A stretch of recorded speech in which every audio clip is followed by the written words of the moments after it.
guys, what's up and welcome to another episode of the Goodcast Show. So as you have seen in the podcast, especially this year, I've also interviewed many young upcoming politicians, people who are making headways in the Malaysian political arena. We've had people like Yuva Balan very early on, socialists as well. We've had Arvind from PSM, who is the youth leader. We've had two reps from Dewan Belia, India, Malaysia, also representing youth politics. And I must say this, my guest today is also from Parti Sosialis Malaysia, and she's a young and upcoming star who I'm sure is going to be a prominent politician in years to come. Hopefully one day we'll see her in parliament fighting for issues that she's passionate about. So like I've always said on this podcast, it's very important for us to highlight the young who are coming up. If we are serious about changing politics and changing the direction of Malaysia's politics to a better future as to what we all want, we should highlight the ones who are upcoming, the young ones who are definitely making a brave stand in ensuring that happens. So my guest today is interested in social justice and eco-socialism issues, and she hopes to build a more equitable society. She's currently the AJK Pemuda Sosialis and a Ahli Biro Alam Sekitar, Krisis Iklim and Dan Orang Asli. Please welcome the future of Malaysian politics, Ms. Huei Ting. How are you? Hi, I'm good. Thank you for inviting me to be on this show. No worries. Welcome to the podcast. So I just want to get to know you first. What made you get into politics? What attracted you to join this field? Okay. I actually... for me, I joined PSM in 2020. But then actually before that, I wouldn't say I'm particularly interested in politics, but then just that during my university days, I have awareness of like social issues, global issues, and what's going on. So during that time, I was back when in my university days, I was interested in all these things, and I was joining like student clubs that work on things like SDGs and Sustainable Development Goals. But then as time passed, I just feel like sustainable goals, they work on, very, very different things. Let's say, I'll just take one of the example. I was interested in the whole plastic pollution issue back then. So then at that time, one of the organizations that I'm very interested in is like zero waste organizations. They aim to cut down plastic waste, and then they aim to cut down trash. So that organization, they promote a lot of, let's say, individual changes, individual lifestyle changes, and then of course also advocating change on like, let's say, regional level or the country level. Want to cut down plastic waste and then like enact laws to reduce plastic packaging. So when you read more about, let's say, environmental problems, it's not just about plastic pollution, you have things like the flood, and then you have things like fossil fuel pollution, the oil spills and all. So when you read more, then you realize a lot of environmental problems are interlinked together with other issues, let's say like racism, or even economic inequality, labor abuses. Let's say what we see right now, there's a rise in green energy, but then we fail to see the fact that all these rare earth that are required to produce green energy, let's say like EV cars, solar panels, they need like things like lithium and all. So where are the lithium produced? It's being extracted from developing countries like in Africa, where Congo, or in China, even in rural areas. So a lot of areas are very polluted, and then the animals are, they're not healthy and all. So it requires a lot of extraction, but this is what we fail to see, when we talk about like green energy. Yeah, we didn't see the large-scale extraction of all the labor abuses that are happening. So once I know more about all these like environmental issues, then I realized, there's so many issues that are intertwined with each other. So, and it all boils down, to the whole system of capitalism, where profit is always first, rather than well-being or even sustainability. Yeah. Fantastic. I can get a sense of your passion for this field. It's nice. I mean, I like it. But of course, when I read, I was sort of introduced to you by a video that you did online, and that was like, wow, it's amazing how this young person is coming up and wanting to make change and all that. It's very, very inspiring. But one question I had was like, why socialists? Why socialists? Why? What attracted you? I mean, what is it about socialism that actually attracted you? Like what I mentioned just now, the whole anti-capitalist stance, I would say. Okay. Yeah, because to me, capitalism as a system, as much as I want to, believe it, like, it's true that for the past few decades, capitalism really did improve the lives of many. It helps to improve the material lives of many. But then now, because it puts profit first, and then you need to continue producing in order to, it's like the whole system hinges on endless growth. Yeah, you have to continue growing. Your profit have to continue growing. So in a world where there's only finite resources, it's hard to imagine like a system that pursues infinite growth can happen in this world. Yeah. So to me, at that time, yeah, like I mentioned earlier on, a lot of all these environmental problems because you produce at a very excessive rate and all. So it just didn't make sense for me. The whole capitalist system didn't make sense for me, and also because that time socialism, when I read more, and then it promotes equality, workers' own organizations, corporations, and then it tries to reduce the social inequality and economic inequality. So that's what really appeals to me. Nice. Mm-hmm. And why the Socialist Party? I mean, because you could have either gone with, for example, say PRM, for example, you could have become an NGO activist, but why PSM? Why PSM? I would say, I think because I read a book by Dr. Jaya Kumar, I think An Alternative Vision of Malaysia. Yes, yeah. I read that book. Yeah. Yes. And I joined PSM in 2020. So before COVID, during COVID, I was, everybody was locked down at home, did a lot of reading and all. And then also a lot of political upheaval happening back then, right, in 2020. So at that time, I was just, looking at all the political news that's happening every day. It just feels like what has our, political landscape has become. Everybody is just, all the parties are just fighting for power, trying to jump around, jump ship, and doing all that things. Yeah. So at that time, I just feel like, politics is something that affects everyone's life so, something that impacts everyone's life so heavily. But then at the same time, it feels like people who are in politics are not taking that very seriously. Yes. So there's a lot of like power struggles and things like that, and they're not taking and during that time there's like the white flag movement and all. So we can see there's a lot of inequality happening. And that time yes, I was a socialist, read that book by Dr. Jaya Kumar, so I feel like, okay, I align with what this person is saying, and since he's in the party, then also I feel like, okay, I have to join a party. That doesn't mean like I want to be, at that time, I don't have the thought of like being a politician and all, but just to find like-minded people. Definitely. Yeah, because I don't know much socialists around me, just to find like-minded people, and also just to, I feel like I have to do something. Yeah, instead of just sitting down and like criticizing the government. Fantastic. So I think it's right. No, but it's right. I mean, that's the best attitude to have. And I applaud you. I mean, even this short time talking to you, I can see that you are very passionate and you're very gung ho about this. And wish you all the best. I can't wait to see your future. So let's get into it, though. You are very passionate about the environment and social injustices and all that. But let's talk about the environment first. I think that's the main concern now, considering what's happening with the floods and all that. Right? We can really see the direct impact of what has been happening over, say, the past 10 years now. A lot of loss of property, loss of lives and all that. It's terrible. So do you think Malaysia has done a good enough job to juggle urbanization development together with sort of conservation of the environment?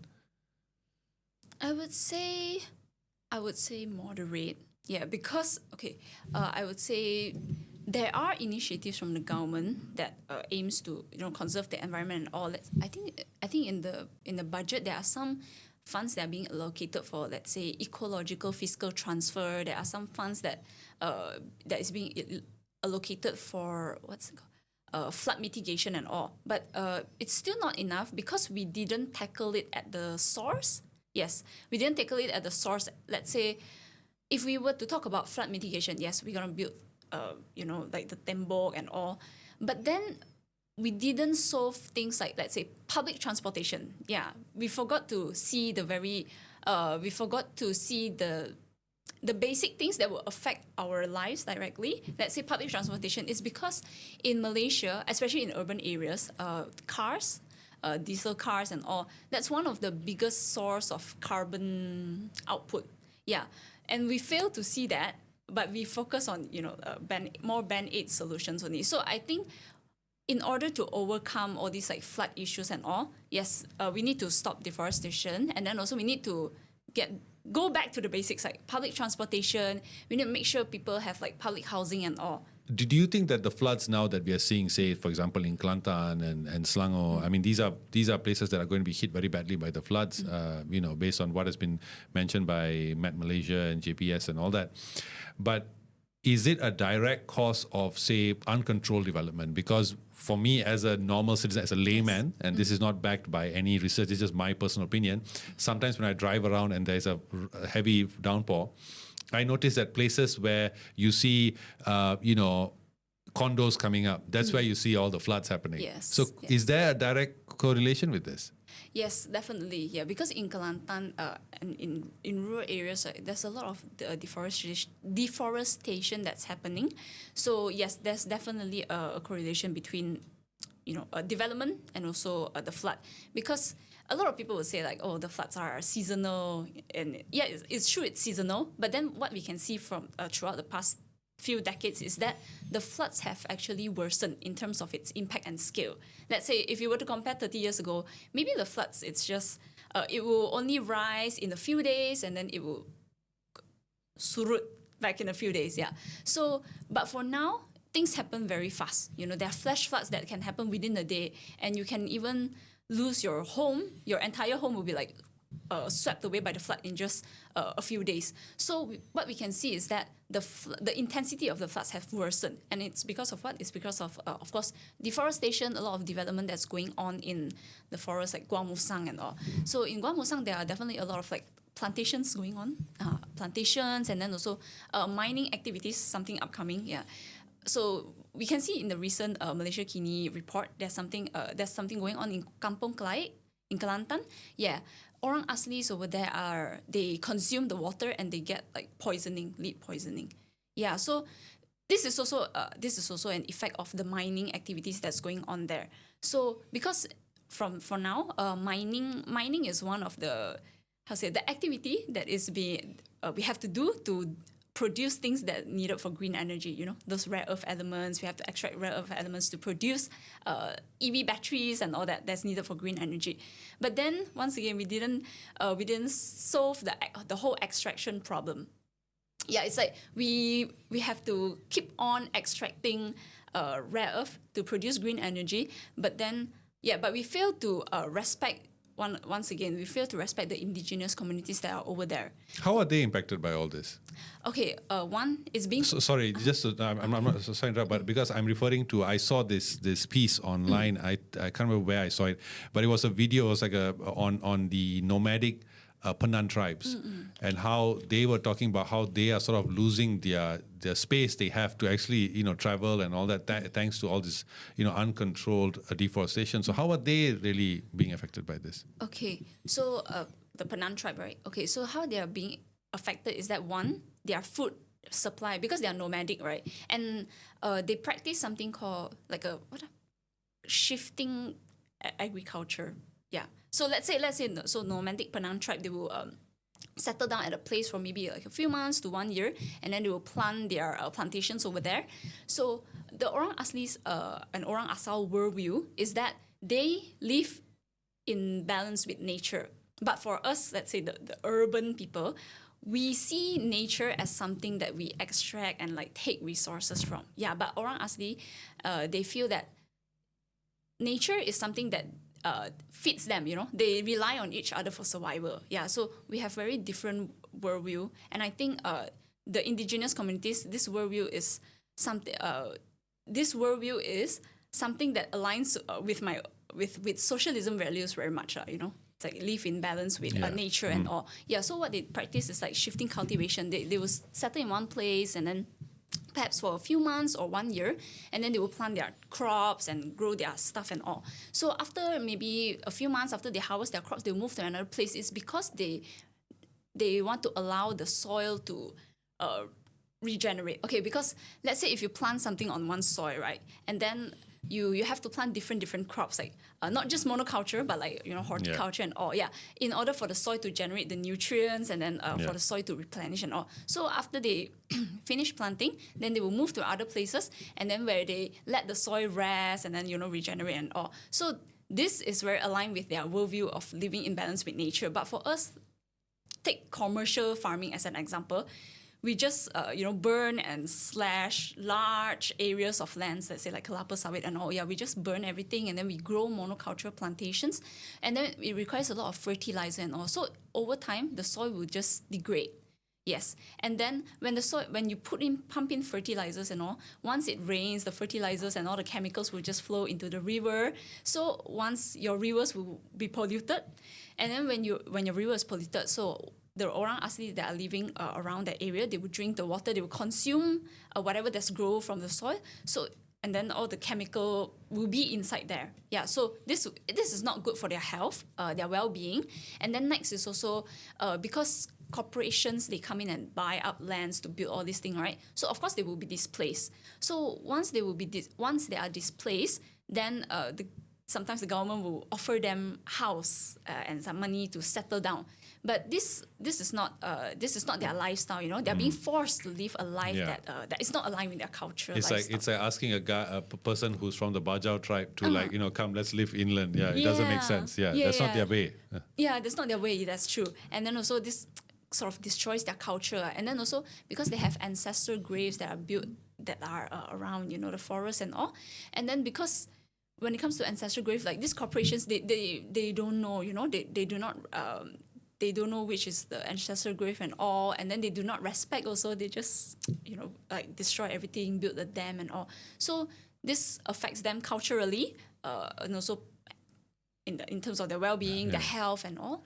So this is how is it caused because of? I mean, is this? It sounds like there is almost a blatant disregard for them, right? There's like who cares kind of thing, right? It's like it's that saying if a tree falls in the forest, do we ever hear it? Kind of thing, does it, is it because there are not enough laws to protect them? Why is it that these things can happen sort of like without any consequences?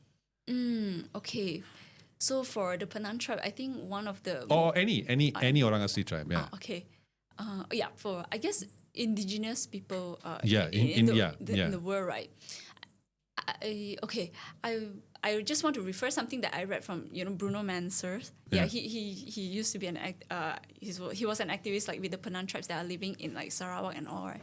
So one of the story that I remember most is that because the Penang tribe, although they try a lot to defend their land, let's say they do like blockades, they enact blockades for months and months, but then one thing that's very harsh is that the government, that time the state government and also the police, they will work hand in hand. Like state power will work hand in hand to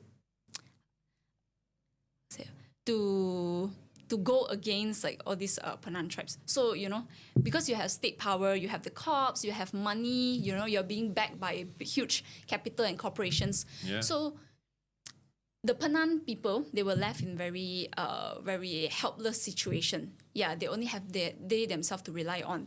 But then as time goes on, it sort of wears them down. Yeah, it wears them down. So it's very hard for them to like enact blockades for months and months, but without any money to survive, and then also without any food to survive, because the entire environment, like their habitat is being destroyed already. Yeah, so I would say, living under capitalism, and then especially when you have to go against such huge powers, it's quite difficult. And it's quite it almost sounds tragic. It's such a huge tragedy, right? That they're not being conserved and all that. Now, earlier this year, it was reported that an area of 3.2 million hectares of natural forest in Malaysia, which makes up 16% of the country's remaining forests, are at risk of being cut down. So this is, of course, a report that I read online, the State of the Malaysian Rainforest Report 2024.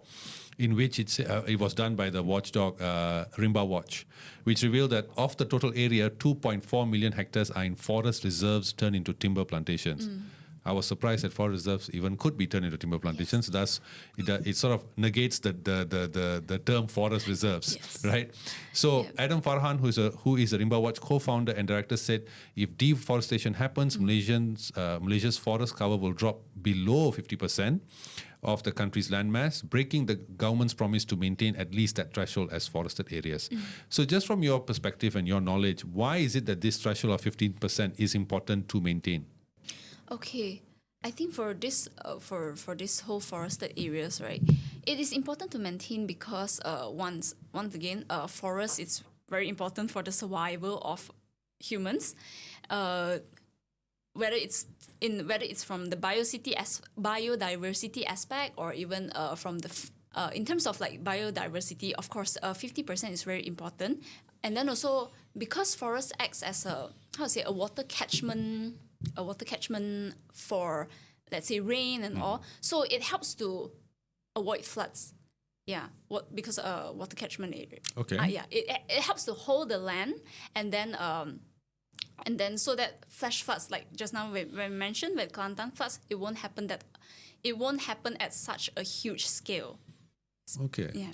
It sounds like karma, sort of like we take away your home, so now nature takes away ours. Yeah. Yes, it is. Yeah, and then also because if when it comes to, like, forests, and then you chop off all the forests, and then also the orang asli communities will be impacted. And what we've seen recently, we've seen a lot of wildlife going on the highways. Yeah, then there's a lot of roadkill incidents, right? Then I remember like seeing tigers and elephants being knocked to death on road.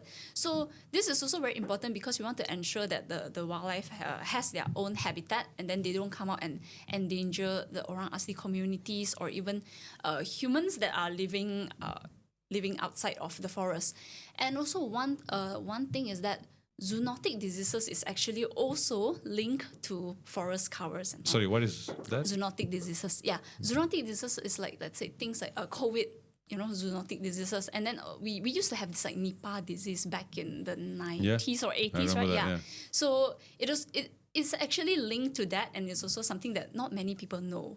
Yeah, linked to biodiversity. Yes. Okay. Yes, because let's say for zoonotic diseases, if you destroy the habitats of the animals, so what they'll do is that they'll move closer to the human, to the area where humans live, right? Yes, and then also they have all kinds of, they have their own, they have their own like these animals, they have their own, like, what's that called, like pathogens and all. Yeah, so if you destroy their habitat, and then they will move closer to where the humans live, and then they will start to okay, never mind. As in transfer those transfer those pathogens to us. Yes, pathogens to us. Yeah. Okay. So what happens is that zoonotic disease happens as a result of us destroying the environment. My goodness. So as we can see, COVID is one of the, I guess, lesser known Zoonotic disease. Yeah. Not lesser known zoonotic.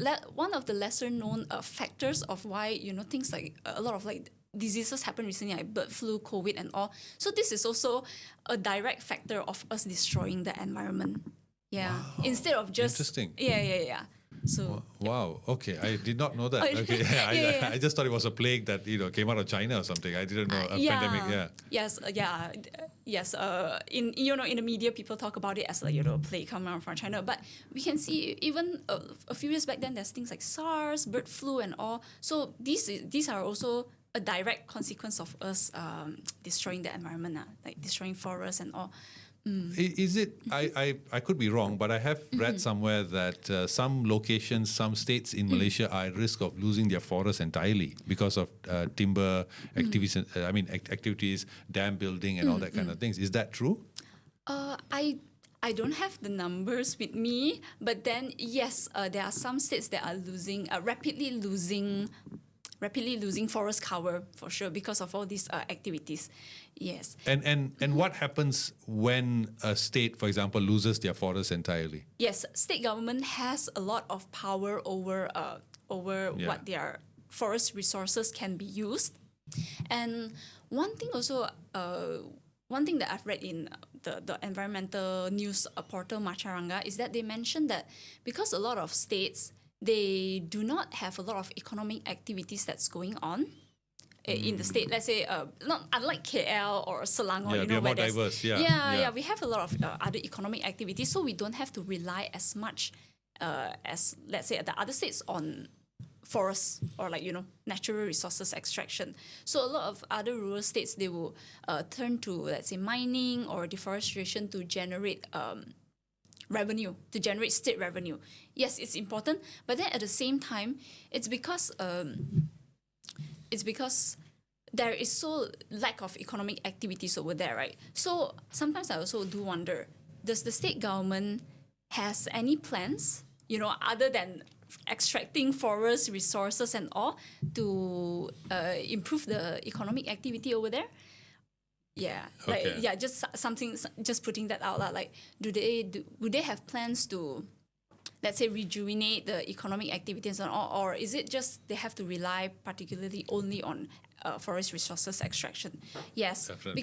because at the same time, it's also very difficult for these states when you have all your young people and all your people that are being attracted to the city to work and all. So this is also one of the features of capitalism, where the city, the urban areas, they will take the human the resources from other states to the urban center. Yes, and then the rural will be just we extract resources from there, and then we take resources from there. We always see the rural and urban divide as something like that.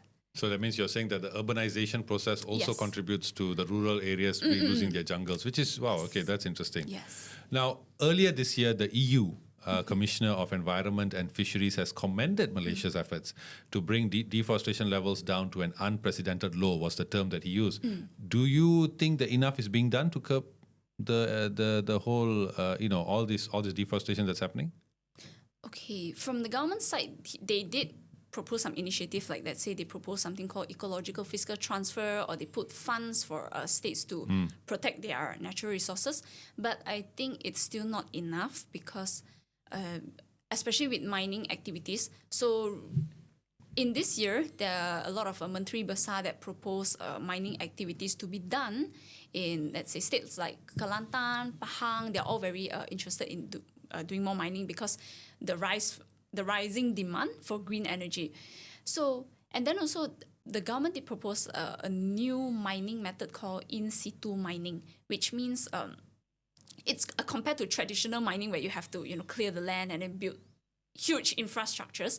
So in situ mining is more of you pump like a chemical you pump chemical and water into the land, and then you extract the mine.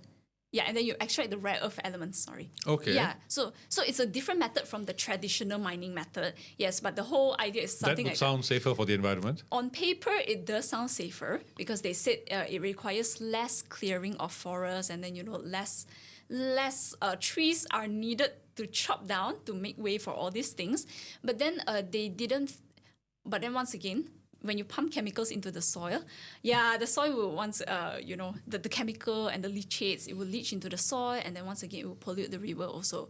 So although on practice it seems like, we reduce the need to chop down so many trees to build all this mining infrastructure, but they forgot to take into account that all these chemicals will flow into the river, and then also poison the water source and also food sources of the people.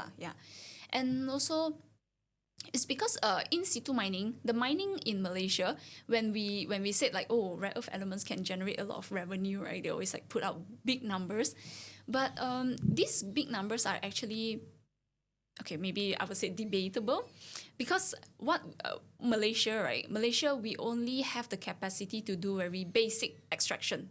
Now, let's say like pump the chemicals and then you take out the rare earth materials. But then these rare earth materials are still in very like raw form, and then it has to be shipped to countries like China, where they have the technology to turn it into more more refined form, where it can only be produced into something valuable, like the car batteries and all.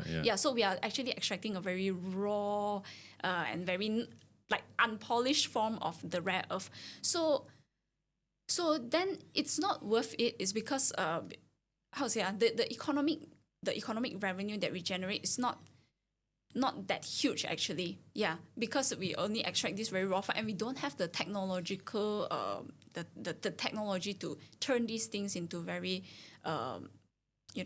valuable things for green energy. Yeah, I'm not saying that mining, we should do mining, but then it's not worth it because what is at risk is the well-being of the people, well-being of us humans, and then also the environment. We need to chop down so many trees. We need to destroy so many. Resources in order to get such a bit more low value rare earth. Yeah. So is it worth it to risk our well-being just for such perhaps like low value rare earth? So that's something to ponder on. Yeah. Definitely. It's sort of like, and while you're talking, I'm trying to think. I was like, okay, if mining is so bad, then what's the alternative? Is there an alternative? Because if it's going to destroy the environment, if it's going to lead to a pollution of our rivers, our food, and all that, and cause, I'm sure that there'll be tons of cancer-related issues that may crop up as well down the line. You're talking about COVID and all these zoonomics, is it? Zoonotic diseases. Zoonotic. Yes. Sorry, I'm not a biologist, so zoonotic. Yeah, I wonder, is it worth it? Is there another way of doing it? Okay, there is an alternative, but then, a lot of people might propose things like carbon markets or carbon credits. Carbon markets and carbon capture, utilization and storage is also one of the upcoming, climate change mitigation. Climate change mitigation methods that are proposed by the government. They want to propose this in the Climate Change Act. So, but for me, as a socialist, I do not agree with this as an alternative. Okay. Why so? Okay, why so? Okay, do you want to talk a bit about carbon credits? No, go ahead. Okay. This is important because carbon credits is a big problem for us, especially when we want to export to Europe and all that. Yeah.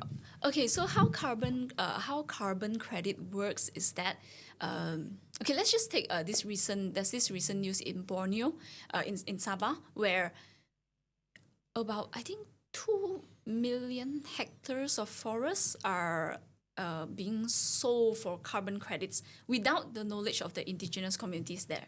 Yeah, so how carbon credit works is that companies, let's say, just companies in general, they will pay who?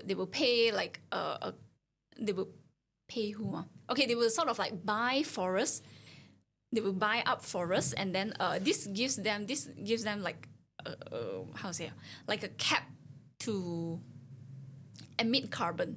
Okay, let's say if I run a company and then I emit 100 tons of carbon every year, and then they said, I have to limit my carbon, right? So what can I do is that I have to go and buy carbon credit. Yeah. So how do I buy this carbon credit? Is that perhaps I will go and find a forest. And I saw Sabah, there's a forest there. And then they said, okay, and then people, let's say the companies that do this carbon credit trading, they will say you can buy how many hectares, and then how many hectares equals to how many tons of carbon that you can output. Yeah, let's say 1 hectare is equals to 1 ton of carbon. So let's say if I have 100 ton of carbon, like I mentioned just now, right? So perhaps I will buy up 100 hectares of the forest so that I can, I can sort of like net off my correct my carbon whole carbon footprint. Yeah, so it's like a netting off. Yeah, so for me, I think this is just giving corporations like a business as usual. I can still continue to release my carbon into the atmosphere, but all I have to do is I just pay. But is it fair to say that because I just want to play a devil's advocate here? Is it fair to say that that's I think companies resort to this way still is because there's not much emphasis in Malaysia for R&D. So we don't really. In fact, I was talking to someone who was telling me that in certain universities they have ample of what do you call that? Patents, right? Of new inventions and all that they have that nobody is talking about. Nobody wants to buy. Nobody wants to do anything about. So we do have that in universities. Do you think that the government should perhaps come in and say, okay, encourage more R&D to reduce the footprint of these companies rather than this carbon credit system and all that, which I agree with you. In fact, there's another example that I know of is that companies that say want to export to Europe generally face trouble because they don't have enough, they don't have enough, I can't remember the term, but it's basically, it's like a carbon certificate. Yes. And so what they do is instead of minimizing their carbon footprint, they go to, say, a solar panel, a company that basically produces solar power. They buy the energy there that will basically be fed back into our grid. Yes. So that becomes their sort of, this is my sort of, I just say if I do this much of carbon, I produce this how much energy I'm buying to basically feed back to the grid. But it doesn't change the fact that they are still producing that much of carbon. Yes. Right? So should we focus more on R&D then? Isn't there where the answer lies? Okay, I do agree. Yes, perhaps R&D is also one of the solution, but then it takes time, R&D. Yeah, R&D does takes time and a lot of resources, trial and error, and all, right? But then, for me, as a young person who's living in these times, I would say because climate change is really happening at an unprecedented rate, and then I remember this IUCN report. They said we have to, even like when I was in high school, I remember they keep saying like, we have to limit our the temperature rise, the global temperature rise to 2 degrees Celsius, right? Yeah, but then we are already way exceeding like 1.5 already. So we're very close to the, I would say like the tipping point. It's something very urgent. So that's why what I feel is you want more urgent solutions. Yes, I want more urgent solutions. I don't want to. Not that I don't want to. Yes, of course, R&D is a good solution. Anything that helps to reduce carbon, it's definitely a good solution. But then it's not urgent enough. Yeah, I would say it's not urgent enough. Okay, so let's go back to the floods. I think this is a more very relevant topic at this moment. In fact, for those who are watching us, next week we'll be talking to a person from Malaysia on the weather patterns to find out the reasons why. And hopefully next year we'll be talking to someone from JPS on the floods as well. Now, some of the states like Kelantan are facing devastating floods. Devastating, right? I've seen the aerial pictures. It's like houses built in a river sort of kind of image that they have. Yes. So over the years, of course, we have, I guess, very smartly called it flood season. I never knew there was such a season, but apparently it's flood season, right? So are these floods, these floods are not a seasonal matter. They are caused by issues. Now, you talked about, you have talked extensively about, carbon emissions together with, logging and all these kind of things. Are there any reasons why these floods are happening so badly as they are now? To me, the uncontrolled development, definitely one of the huge factors behind it. Like I mentioned just now, plantations, mining activities, and all, and also weather patterns have changed. Definitely more extreme. More unpredictable weather changes. It's also one of the symptoms of climate crisis. Unpredictable weather changes, and then also uncontrolled development, and I think that's okay. Fair enough. No, yes. Fair enough. Now, of course, PSM has now, I think, on the 6th of December. Yep. You guys released a press statement, basically questioning whether the government was doing enough or were they in denial. Yes. So I just want to get an idea from you. Why does PSM feel that the government is in denial pertaining to the floods that have been happening? Okay, so based on the press statement, we think that the government is in denial because, once again, it happens every year. It happens, all these huge floods. I think it's been happening since 2021, right? Back in 2021, very huge floods also, right? In Kelantan, that was a bad one, I think. Kelantan. Even in several areas in Selangor were also badly impacted by the flood. But then, what really are we doing to mitigate all this? Yeah, when every time we've seen the news, it's just proposing another development projects or mining or return to mining to solve all these things, or return to EV. But then not much are being talked about, like let's say mitigation, conservation, also not much. Yes, not much is being talked about. And then also in the recent Climate Change Act that the government proposed.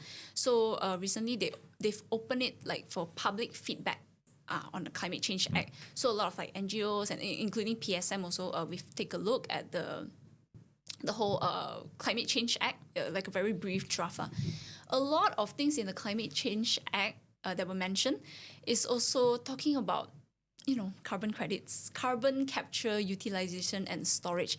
Not much about adaptation or mitigation or conservation.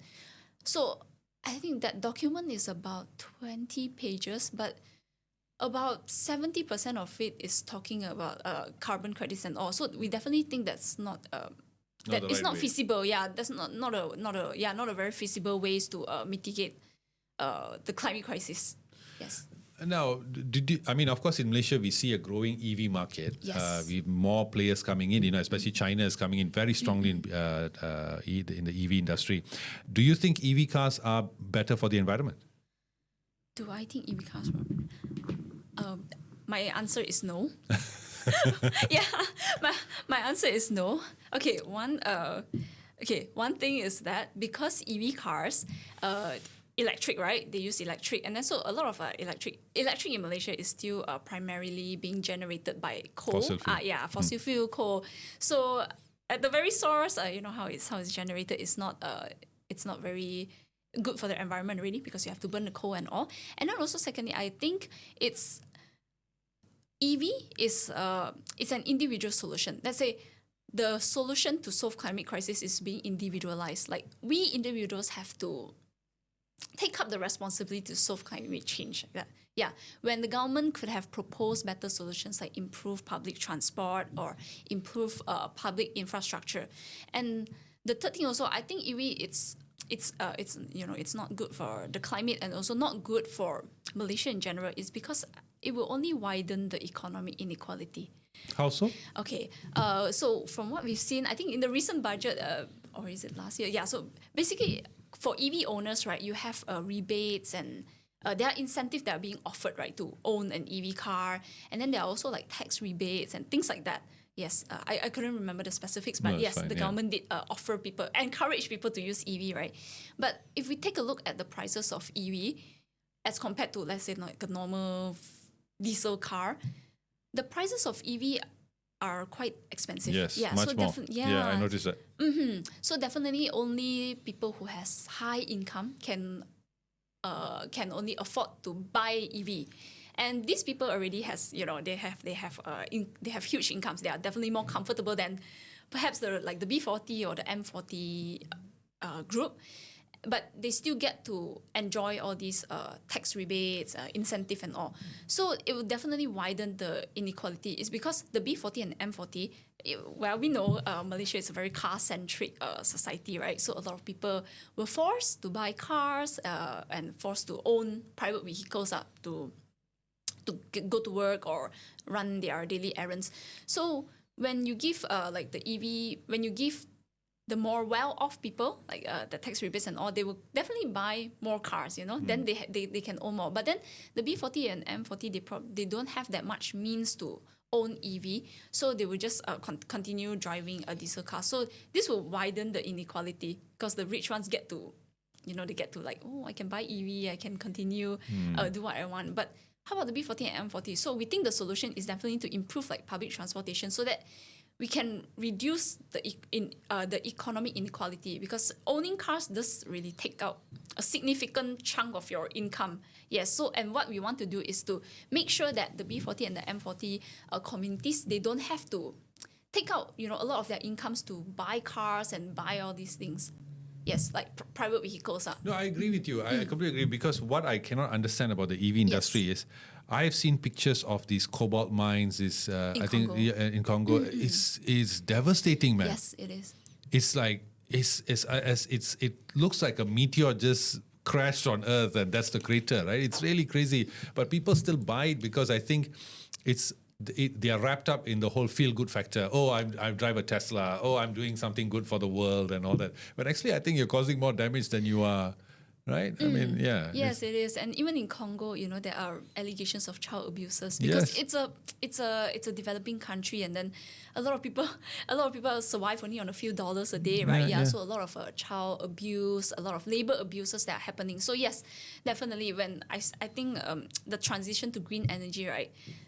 green energies right now is not entirely green. It's because there are a lot of like labor abuses happening, a lot of environmental destruction also happening. No, I also think that green energy is not really something that is being cultivated enough in the sense, and I don't want to always talk about government. I feel that there's, I think that in terms of even agencies or what, there's not much push for it. I give you two examples.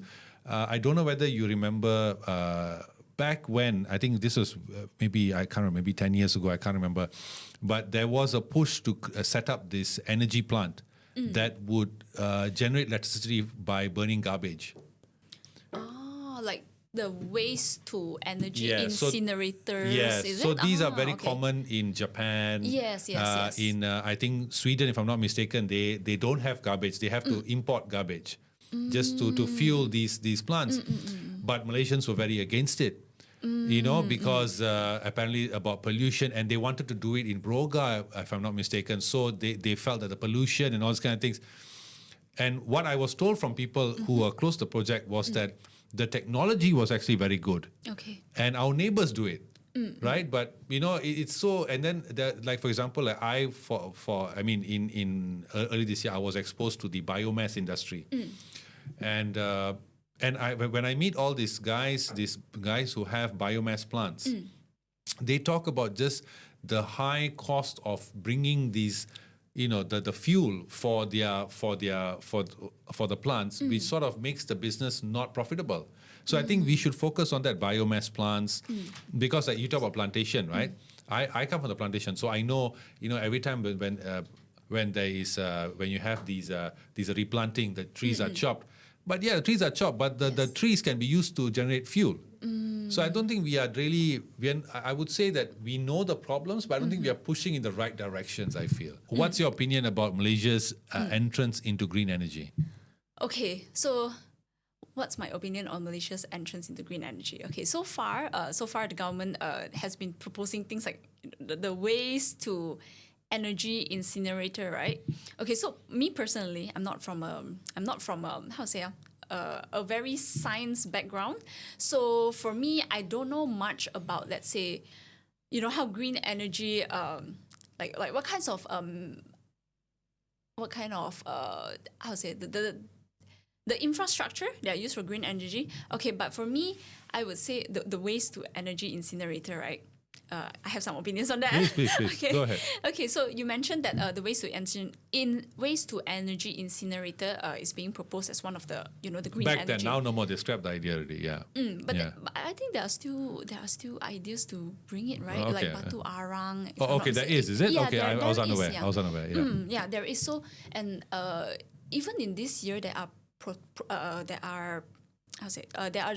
people protesting, like people in Batu Arang, they were protesting against this waste to energy incinerators. Yes. So my opinion on the waste to energy incinerators is that yes, a lot of developed countries are using it. Let's say Sweden, Singapore, and Japan. Yes. But one thing about the waste to energy incinerator, we actually have 4 small incinerators in Malaysia. Pulau Tioman, I think, Tioman, Port Dickson, and I forgot the other 2. Yes, but we do have a few small scale incinerators. But then these 4 incinerators actually do not, it's not to their capacity. Yeah, like they are not functional already, like now. So I understand why the people are skeptical of a waste to energy incinerator. Okay, one is because Malaysians, we don't really segregate our waste, and then also the waste to energy incinerator, when it burn, right, you cannot have those organic waste like damp, wet rubbish. Yes, it can only burn certain types of rubbish. Let's say the dry ones, that means no organic waste. But then waste segregation in Malaysia, it's not that good yet. Yeah, we just dump everything, and then everything goes into the landfill. Yeah, so it will. I'm guilty of that sometimes. Yeah. But in Japan, like waste segregation is better, right? They have different days for different collection. Yeah, but for Malaysia, we don't have that waste segregation infrastructure. And if we were to build an incinerator, it will. If we burn everything together, of course, it will spoil the incinerator, and also it would take up more. more fuel to burn the rubbish because it's wet and it's dry. So yeah, it will take up more fuel, and then of course it incurs like a huge cost also when it comes to running an incinerator. Okay. Yeah, because you need fuel, you need the technology. Yeah, you need to import the technology from Japan and Singapore. It can be subsidized by government. Okay. Remove our fears. It can be subsidized. So, just in closing, I just want to get your perception on your idea of this and maybe a sort of a look into PSM. As I always have said on this podcast, I have a very soft spot for PSM for the only reason that PSM, two reasons actually. I think of all the political parties in Malaysia, I think PSM is the only party that actually goes to the ground and does work for the people. I think other parties tend to their battlegrounds are limited to news and newspapers, whereas PSM goes on the ground, a physical presence there. And also PSM is were quite prominent on this podcast when it first started. So if not for PSM, maybe this podcast wouldn't have grown to where it is today. So yeah, but I want to understand PSM in sense of what do you hope that PSM would do to further the environmental reforms that you champion? What do I hope PSM would do to further the environmental reforms that I've championed? Okay, I would say I would say one, take power of the government. A socialist government. There we go. Wow. Yeah. That would send shockwaves, man. Yeah. Definitely a socialist government. And then also, secondly, is this like after we go in power or? Before, no, just your general. hopes as a member now. How do you hope that your party will support you in your environmental reforms and the ones that you want to? Okay. For now, I would say I hope that the party, like all of us, the members and all, we have to start practicing. We have to start practicing individual change also. Let's say sometimes when that there should be, trying to cut down. We have to practice what we preach, perhaps cut down on plastic waste in our daily lives, and then also cut down, waste in every aspects of our lives, and also practice what we preach. And then secondly, also, we have to read more about eco-socialism, eco-socialism, because one thing I feel that a lot of, even whether in the party or Malaysians in general, a lot of times people feel like environmental problems is something more far away. Yeah, like we want to say, we solve the economy problem first, only we solve the environmental problems, But they're all interconnected. Yeah, but they are all interrelated. And then perhaps let's say environmental problems, the impact might not be felt now, as compared to economy problems. Inflation, you can feel it tomorrow. But then for environmental problems, it's something that you will feel down the road. But then it's happening every day. Every day you have hot weather, extreme weather. These are all factors of not factors, consequences of climate change. So I feel I hope that whether Malaysians or party members in general, we can all pay more attention to environmental problems. And then also I think from my perspective, I hope that we can try to make environmental education more common. Yeah, talk about normalize, not normalize.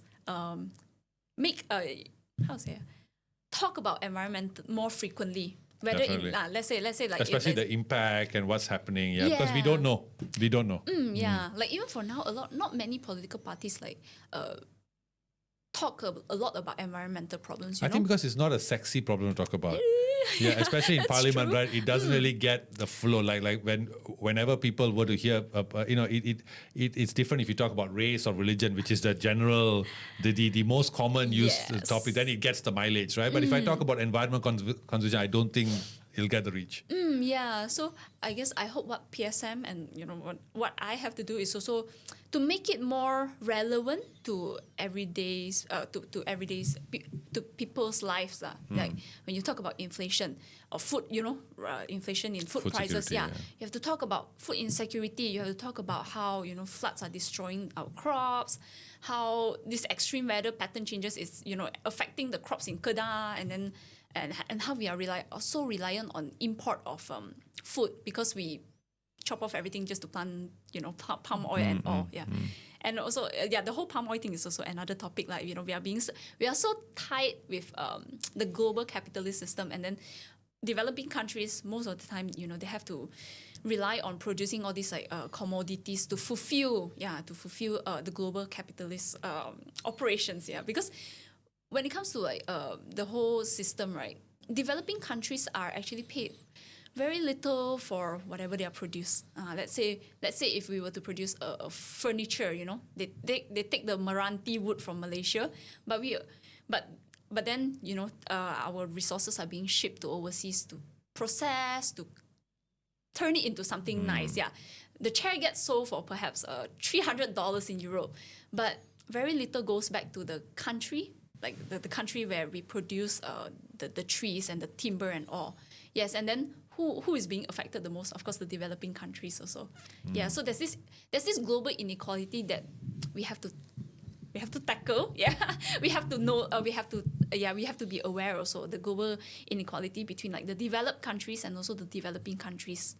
Okay, well done. Yes. Thank you so much, Huei Ting, for being on. I think that's the best way to end this. The global inequalities talk mentioned was perfect to end this podcast. Thank you so much for coming on. Thank you. I honestly am very impressed by you, and I wish you all the best. I hope one day to see you in Parliament and contesting the environmental issues. We definitely need more leaders like you. Okay, thank you so much. Thank you so much. Thank you.